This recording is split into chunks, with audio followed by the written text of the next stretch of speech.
Imana niba bambaye ihema kugira ngo ibibahiga ibirimo biturwanya nibigushaka bikubure. Haleluya, haleluya. Ariko umva icyo usabwa ni ukubanza ugatinya ugahinda umushyitsi, kuko Imana yacu irakomeye, Imana yacu irahambaye, Imana yacu ni umubyeyi, Imana yacu irakomeye. Ntabwo ari Bayali, ntabwo ari Ashera, si ibigirwamana, yitwa Uwiteka. Banza uhindire umushyitsi imbere y'Imana. Nujya kuvuga, nujya gusenga, nujya kwitabaza, ubanza uyizamurira icyubahiro, umenye ko ikomeye mu mahanga yose. Uyubaha agakora ibyo gukiranuka, Imana iramwemera.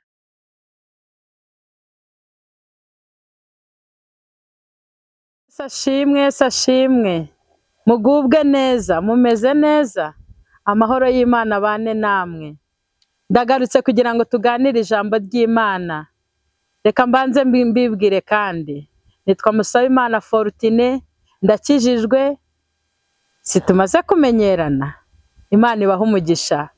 Munyemerere dusenga Imana kugira ngo tuganire ijambo ryayo. Uwiteka Mana nyaguhora ku ngoma, uruwera, uri mu ruhande rwacu, turabyiringiye, kandi ubwo uri mu ruhande rwacu nta mubisha dufite. Izina ryawe niryamamare mu mahanga yose, nupfukamirwe, nuhabwe icyubahiro. Butatu bwera turakubashye, Imana Data, Imana Umwana, Imana Umwuka Wera. Duciye bugufi ngo tubure ugaragare, twe ntabwo twabasha kuvuga, ariko uvugira muri twe bikemera. Uyu mwanya turakuraritse ngo ijambo ryawe rigira ubutware n'ubushobozi ku baryumva. Nanjye mbe igikoresho, mbe mikoro urangururira isi, umuntu wese yumva ijambo ryawe kandi rigira umumaro mu mitima yacu. Urakoze kudushyigikiye, urakoze kuri mu ruhande rwacu. Umwuka Wera natuyobore mu izina rya Yesu, amen. Naho dusomeho indi mirongo tuganire. Umurongo wa mbere w'iyo Zaburi ya 36 turavuga ngo ubugome bw'umunyabyaha bubwiriza umutima we, nta gutinya Imana kuri mu maso ye, kuko yiyegeza ubwe akibwira yuko gukiranirwa kwe kutazamenyekana ngo kwangwe. Amagambo yo mu kanwa ke ni ugukiranirwa n'uburiganya, yarorereye kugira ubwenge no gukora ibyiza. Imana itugirire neza. Hanyuma nanone ya Zaburi nababwiye 34 umurongo wa 6 turasoma tugeze ku murongo wa 10. Aranditse ngo bamurebyeho bavirwa n'umucyo, mu maso habo ntihazagira ipfunwe iteka. Uyu munyamibabaro yaratatse, Uwiteka aramwumva, amukiza amakuba n'ibyago bye byose. Umurongo wa 8, marayika w'Uwiteka bambisha amahema yo kugota abamwubaha akabakiza. Nimusogongere mumenye yuko Uwiteka agira neza, hahirwa abamuhungiraho. Umurongo wa 10, mwubaho Uwiteka mwabera bemwe, kuko abamwubaha batazagira icyo bakena. Imigunzu y'intare ibasha gukena no gusonza, ariko abashaka Uwiteka ntibazagira icyiza bakena. Amen. Nzanye intego ivuga ngo hungira ku Uwiteka niwe utinyitse kurusha abandi bose. Hungira ku Uwiteka niwe utinyitse kurusha abandi bose.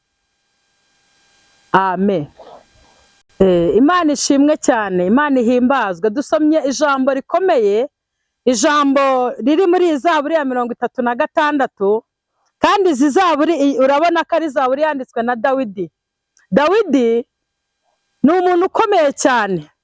Dawidi ntabwo ari umuntu uciriritse ku buryo wavuga ngo ibyo yavugaga ni ibintu yakinaga, nta mikino yari irimo. Dawidi yabonaga ko nubwo ari umwami, ariko yabonaga ko hejuru y'ubwami bwe hari indi Mana ikomeye cyane. Niyo mpamvu yanditse izi Zaburi, akajya abwira abantu amagambo akomeye, akavuga ngo nta handi ubuhungiro buri, kuko nawe yagendaga aterwa mu buryo bukomeye, agaterwa n'abamurwanyaga, agaterwa n'ibintu byinshi, ariko akabona ko nta handi yagombaga guhungira, nta handi yagombaga kubona ubuzima atari ku Uwiteka. Niyo mpamvu nzanye ijambo rivuga ngo hungira ku Uwiteka, kuko niwe ufite igitinyiro kurusha abandi bose.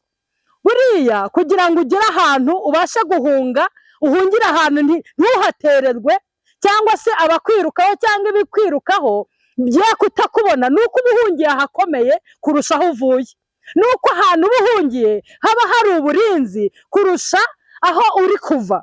Ku Uwiteka niho hari uburinzi, ku Uwiteka niho hari ubushobozi.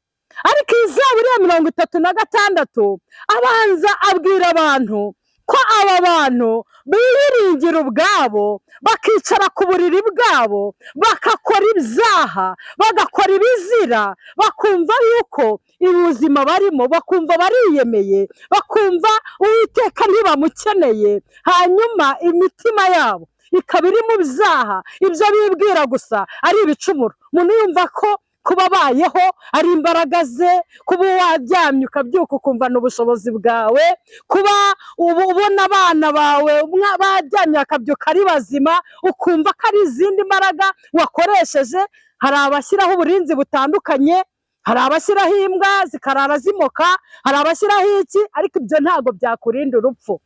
Uwiteka wenyine niwe wamuhungiyeho, niwe ubasha kukurinda, niwe ubasha kugutabara, hanyuma yanagutwara akagutwara igihe cyawe cyageze. Zaburi rero ya 36 irimo irereka abanyabyaha ubugome bagira, ngo ubugome bw'umunyabyaha bubwiriza umutima we, ngo bubwiriza umutima we nta gutinya Imana kuri mu maso yabo. Imana itugiriye neza. Umva, ukwiye gutinya Imana no kuyubaha. Abantu mutinyuke, mwumve mutinya Imana mu bintu byose mukora. Imana itugirire neza, kuko abantu barakora ibyaha n'imitima yabo ntibabashe gutinya Imana ibareba, ntibabashe gutinya Imana ibitegereza. Umuntu agakorera ibyaha no mu nzu y'Imana, ugakorera ibyaha ku buriri bwawe, abandi bakagenda bakajya gusenya ingo z'abandi. Imana itugirire neza. Arangiza avuga ngo kuko ngo yiyogeze ubwe, akibwira yuko gukiranirwa kwe kutazamenyekana ngo kwangwe. Abantu benshi bari gukora ibizira ngo abantu nibabareba, ntibabashe gutinya Imana, ntibabashe kumva Imana itinyitse, ngo bumve ko ibyo bari gukora Imana yo mu ijuru igira gute, ibareba. Ijambo ry'Imana tuvuga ngo Imana irareba, n'urushishi ruri munsi y'igitare Imana irarureba. Nagira ngo mutinye Imana, numara kuyitinya umenye ko kandi ariyo buhungiro. Nta handi wabonera amahoro, nta handi wabonera ubuzima, nta handi wabonera umutekano. Ibyo wifuza kugeraho ni ku Uwiteka wenyine wabikura. Imana ishimwe, Imana itugiriye neza. Nagira ngo mbwire abantu bakora ibintu ibi byaha bakabikora bumva ngo Imana ntibareba, bakabikorera mu mabiriri yabo. Imana yo mu ijuru irakureba, Imana ikakwitegereza ikakumenya. Ngo abantu bakiyongeza, bagakora ibyaha bakongera bakaniyongeza, bagakora ibindi bakiyongeza. Imana itugirire neza. Nagira ngo muve mu byaha, uhungire ku Uwiteka, niyo wagukiza ayo makuba, niyo wagukiza ibyo byaha akakubohora. Ngo uyu munsi nakubohora nkagukuraho izo ngoyi. Imana itugirire neza. Hanyuma dusomye n'ijambo rivuga ngo bamurebyeho, bamurebyeho bavirwa n'umucyo. Nta wundi ni Uwiteka. Reka mbabwire, nimuve mu byo murimo, murebe Uwiteka niwe buhungiro. Umwami ni igitare gikomeye, niwe buhungiro. Urahungira kurinde? Ese ibiguteye uhungira kurinde? Iyo ushonje ninde usaba? Iyo urwaye ninde usaba? Ku Uwiteka niho hari ubuhungiro. Mubanze mwumve igitinyiro cye, mwumve no gukomera kwe. Numara kubyiyumvamo, wumva ukuntu akomeye, wumva ukuntu ahambaye, umurebeho. 6 ngo bamurebyeho bavirwa n'umucyo, mu maso habo ntihazagira ipfunwe iteka. Kandi Bibiliya hariya yatubwiye ngo abo banyabyaha bo baba bafite n'ipfunwe, baba bifite ipfunwe. Ariko ngo iyo urebye ku Uwiteka, ipfunwe rwose yigira gute? Rivaho. Ngo uyu munyamibabaro yaratatse, Uwiteka aramwumva, amukiza amakuba ye yose. Reka nkubwire, wowe icyo Imana igusaba ni ukuva mu byaha, hanyuma umubabaro wawe wose ufite ugatakira Uwiteka, Uwiteka akagutabara. Kandi reka mbabwire mwa bantu mwe mundeba, nta muntu utaka atababaye, nta muntu utaka atababaye. Urimo uratakira nde? Urimo urahamagara nde? Urimo urabwira nde? Uwiteka ni umutabazi wawe, Uwiteka ni umurengezi. Ijambo riratubwiye ngo bamurebyeho. Imana ishimwe, haleluya. Murebe, va mu byaha, va mu byaha, hindura umushyitsi Uwiteka. Umunsi umwe Imana yigeze kubwira Eliya ngo hanyuma uhagarare ku musozi ndaje nkwiyereke. Hanyuma igiye kuza ijambo ritubwira ngo habanze imirabyo. Imirabyo irarabya, nyuma y'imirabyo haza inkuba, nyuma y'inkuba haza guhinda k'umushyitsi, nyuma y'umushyitsi haje ijwi rituje. Reka nkubwire ngo Imana irahambaye, nushaka kuyibona uzayibona, kandi uko uzafata Imana niko izakubera. Imana nuyifata nk'inyambaraga, Imana nuyifata nk'itinyitse, izaza nk'itinyitse, hanyuma ibintu byose bikurwanya byibwirize bive mu nzira. Imana nuyifata nk'inyambaraga, izakubera nk'inyambaraga. Haleluya, haleluya.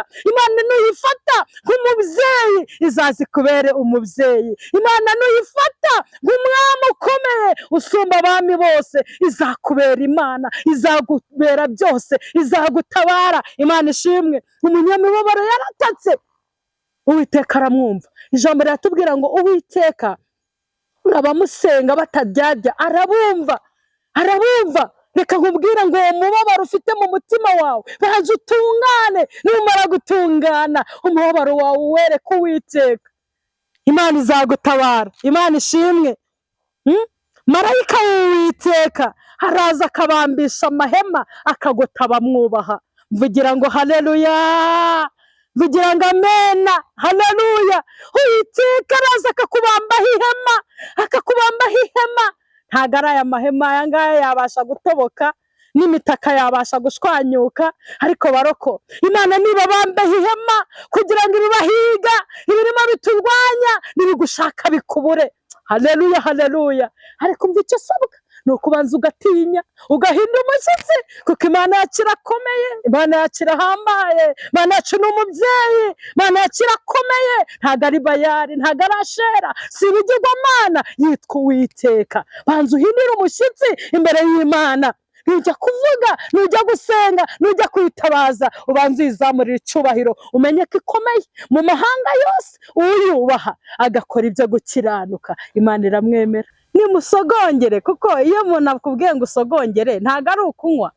Buriya ngo ibyiza byose tuzabibona tugeze mu ijuru. Iby'amaso atabonye, iby'amatwi atumvise, ibyo ni by'Imana itwiteguriye. Ariko uyu Dawidi we yarabwiye ati ibyo tubonera mu isi ni ugusogongera. Reka mbabwire baroko, nimusogongere mumenye ko Yesu agira neza, mumenye ko Imana yacu igira neza. Niko batubwiye ku murongo wa 9, nimusogongere mumenye yuko Uwiteka agira neza, hahirwa umuhungiraho. Imana ishimwe. Nababwiye ngo muhungire ko Uwiteka ni ukomeye. Hungira ku Uwiteka. Umva abantu mubuze amahoro, abantu muri mu ntambara zitandukanye, abantu mufite ibibagoye, guhungira ku Uwiteka gufite umumaro ukomeye cyane. Kandi wabivugaga ni Dawidi, umwami ukomeye, kuko yabonaga ko nta handi ubuhungiro buri. Reka mbabwire abanteze amatwi, yaba muri iki gihugu cyacu, yaba n'ibindi bihugu, nutiyambaza Uwiteka ibintu bizakubana ibibazo. Dawidi yajyaga gutera akagisha inama Uwiteka, akamenya urugamba uko azarutsinda. Nimuhungire ku Uwiteka, ariko mubanze muve mu byaha, kuko ngo umunyabyaha yicara ku buriri bwe, akicara mu bye, akakora ibiteye isoni, agira ngo Uwiteka ntamureba. Ariko numara kwezwa, numara kumwubaha, muhungireho. Kandi Imana ishimwe. Uwiteka yazanye amahema yo kugota abamwubaha. Mu bidukomereye, mu biturwanya hari ihema. Haleluya. Ndabahamagaye ngo muze mwinjire mu ihema ry'Imana. Haleluya. Muze mwinjire mu ihema ry'Imana. Mu ihema niho hari ubuhungiro. Ushobora guhungira ahantu, wahagera ukahaburira amahoro, wahagera ukahicirwa n'inzara, ariko ku Uwiteka niho tuzahungira, niho hari ubuhungiro, niho hari amahoro. Reka mbabwire ababuze amahoro muri mwe muyashakira mu biyobyabwenge, nimuhungire ku Uwiteka, niho hari amahoro. Ababuze amahoro mu ngo zanyu, ingo zanyu zirimo zisenyuka ubutitsa, murara murwana, ku Uwiteka honyine niho mwahungira, urugo rugakomera. Imana ishimwe. Ijambo ryatubwiye ngo nimumurebe, kuko iyo umurebyeho umucyo urakurasira, umwijima ukagira gute, ugahunga. Imana ishimwe. Ndashima Imana kubwira ijambo. Imana yagiye itubambamo amahema, Imana yagiye iturengera, nawe yarakurengeye urabyibuka, na cya gihe yakubambyeho ihema, ibigeragezo byaje birabyo bigiye kukurwanya, umeze nabi ugiye kugwa, Imana iragutabara ikubambaho ihema, iracyakubwira ngo ni njye buhungiro, ngwino ngubere ubuhungiro, ngwino nkurengere, ngwino nkutabare, ngwino nkurwanirire. Imana ishimwe. Abandi biringira amagare, abandi bakiringira amafarashi, ariko twebweho twiringiye Uwiteka, Imana ishoboye byose. Mbese uramwiringiye? Ndaguhamagaye, ndakubwiye, ngwino wiringire Uwiteka, ngwino umuhungireho, kandi ngwino umuhungireho, niho hari amahoro. Ndagusabye aho uri, wowe uri kunyumva, waba uri mu biro, waba ugenda mu nzira, waba uri mu kazi runaka, waba uri mu isoko ucuruza, waba ugenda kuri moto, ahantu hose uri kunyumva wumva ubu butumwa, ndakubwiye ngo muri Yesu, mu Mana niho hari ubuhungiro, kandi iyi Mana tuvuga niyo itinyitse kuruta ibindi byose. Imana ishimwe. Twakire neza ijambo ry'Imana, mugubwe neza. Nagira ngo mbasabe kugira ngo mwezwe, mutungane, hanyuma ibibazo byanyu n'imitwaro yanyu muyikoreze Uwiteka, kuko yita kuri mwe. Dusenga Imana. Ndagushimiye Uwiteka kuko uri mu ruhande rwacu, ndagushimiye ko ukomeye kandi uhambaye. Ndasengera abumvise ijambo ryawe, ndasenze kugira ngo iri jambo ribeze, ryeze imitima, kandi rishishikariza abantu kuguhungiraho, kuko ni wowe buhungiro. Ibyadukomereye byose, ibiturwanya byose, ibiduhagurukiye byose, dushimye ko hari ihema. Haleluya, haleluya. Kandi dushimye ko uribambiye abakubaha, kandi dushimye ko uyu mucyo uviriye abagutumbiriye. Ndakwinginze, umuntu uri kumvira ijambo, umuntu upfukamye akagusaba ko umutabare kubwira isengesho. Ndasengera abarushye n'abaremerewe, ndasengera abafite ibyaha bifuza kwezwa no gutungana kugira ngo bababarire, ndasengera abafite intambara n'abafite imitwaro ibaremereye kugira ngo baguhungireho nawe ubakize. Kandi iki cyigisho n'iri jambo bumvise rigira aho ribavana, rigira aho ribashyitsa, kandi tuzumva ubuhamya bw'abashima izina ryawe, ko wabambiye ihema, ko wababereye umutabazi, ko wababereye umubyeyi, ko bagutakambiye ukabatabara, maze bazamura amashimwe, dufatanye kuguhimbaza. Urakoze Mwami, shyigikira ijambo ryawe, rigira ubutware n'ubushobozi bwo guhindura imitima ya benshi. Tubisabye Imana dushima kubidukoreye mu izina rya Yesu Kristo Umwami wacu, amen. Shalom shalom, mugubwe neza, mukore subscribe kuri M.Fortune, hanyuma mukore share, mubyohereze, ijambo ry'Imana rigere kuri benshi, kuko ni igihe cya nyuma. Ubutumwa bwiza bukwiye kubwirwa amahanga yose, ngo nibwo imperuka izahera ku isi. Shalom, amahoro y'Imana abane namwe.